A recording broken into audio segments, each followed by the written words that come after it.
vamos encadear aqui as coisas para a gente poder trazer Perfeito. o máximo. Nós vamos pegar a conversa de hoje para a gente puxar o tema que eu acho que tem mais relevância na atualidade para o que a gente cerca, e principalmente assim, uma coisa que bateu mesmo com o período, que é falar um pouco um pouco não, falar o máximo que a gente puder sobre o transtorno do espectro autista, né?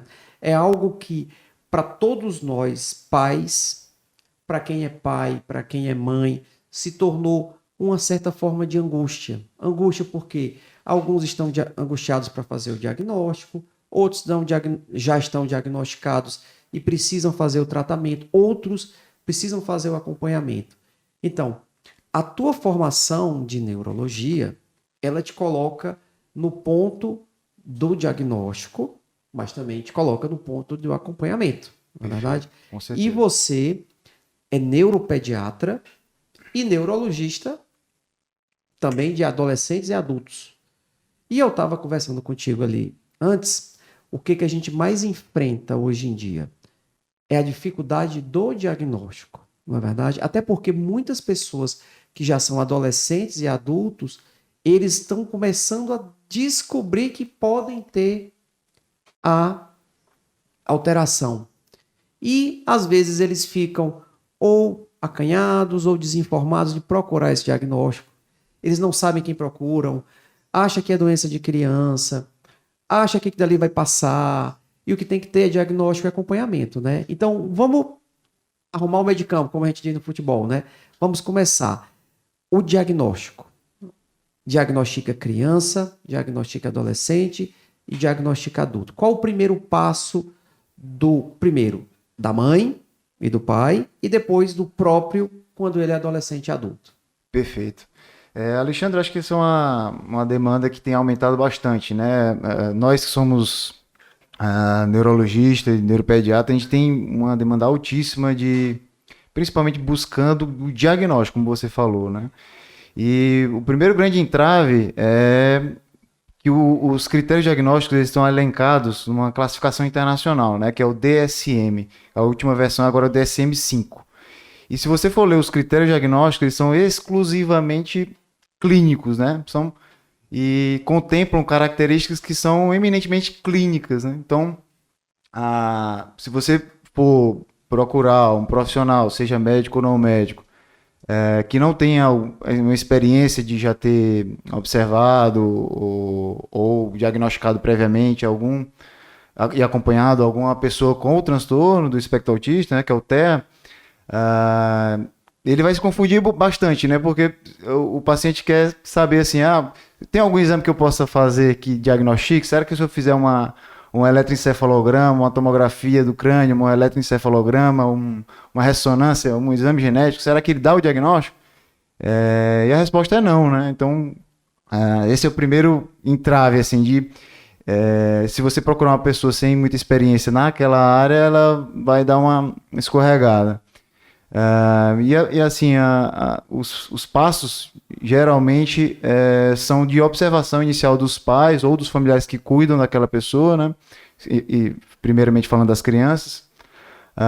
Então ele vai observar lá as características que destoam um pouco do que é esperado evolutivamente durante o neurodesenvolvimento, né? Então, por exemplo, uma criança que tem um atraso de linguagem, com certeza é o primeiro ponto que chama a atenção. Então, meu filho tem um vocabulário reduzido, meu filho está com 1 ano e meio, está com 2 anos e não fala nada, ou fala só mamã ou papá.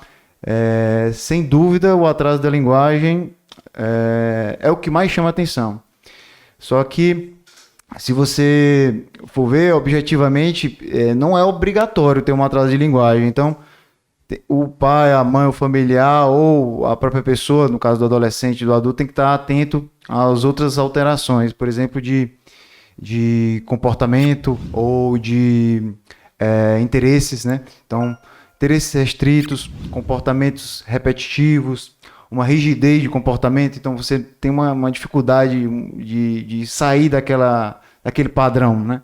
Então, uma pessoa que, por exemplo, ao voltar de casa, se não estiver voltando pelo exatamente o mesmo caminho, vai ficar bastante chateado, vai reclamar, vai ficar irritado. Outro aspecto seria, por exemplo, a atenção compartilhada, né? Então, o que você observa? Uma criança ali de 1 ano e meio, quando ela está brincando, ela vai trazer ali, descobrir que o brinquedo está piscando, que ele aperta um botão e pisca. Ele vai, pai, tá aqui, mesmo que não saiba falar, apresenta, que ele compartilha a tua atenção.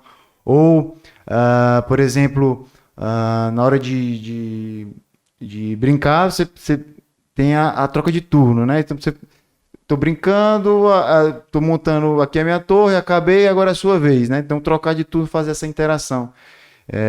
Essas são algumas das características que chamam a atenção, fora daquele padrão clássico só de o pai procurar ou a mãe procurar por atraso de linguagem. E um aspecto bem interessante do que você falou uma coisa que tem nos afligido e tem aumentado a demanda em consultório, são os adolescentes e os adultos com diagnóstico tardio. O principal fator que leva a esse diagnóstico mais tardio é o fato desses adolescentes e adultos, geralmente esses que levam diagnóstico tardio são aqueles diagnósticos que não estão tão escancarados. Então, a fala evoluiu bem, o desenvolvimento acadêmico está indo bem, mas quando a demanda aumenta, você precisa na adolescência conviver mais, construir relacionamentos amorosos, ou fazer mais grupos de amizade, precisa sair de casa para se encontrar com um grupo de amigos. Então a demanda aumentou. É nessa hora que ele vai te procurar. Ou lá no caso do adulto, tá ali construindo as suas relações de trabalho e lá na frente sentiu que na hora que ele precisa transpor um certo limite, ele precisa se esforçar muito para se relacionar com aquela pessoa, mesmo que seja uma pessoa que ele não goste muito, né? Então, nós precisamos, né? Estamos aqui... O ser humano, ele é social, né? E precisa construir amizade e não necessariamente com pessoas que têm uma afinidade, uma proximidade muito grande, né? Principalmente no trabalho. E aí, é o momento que ele sente essa dificuldade quando aumenta a demanda social. E aí, eles têm nos buscado muito.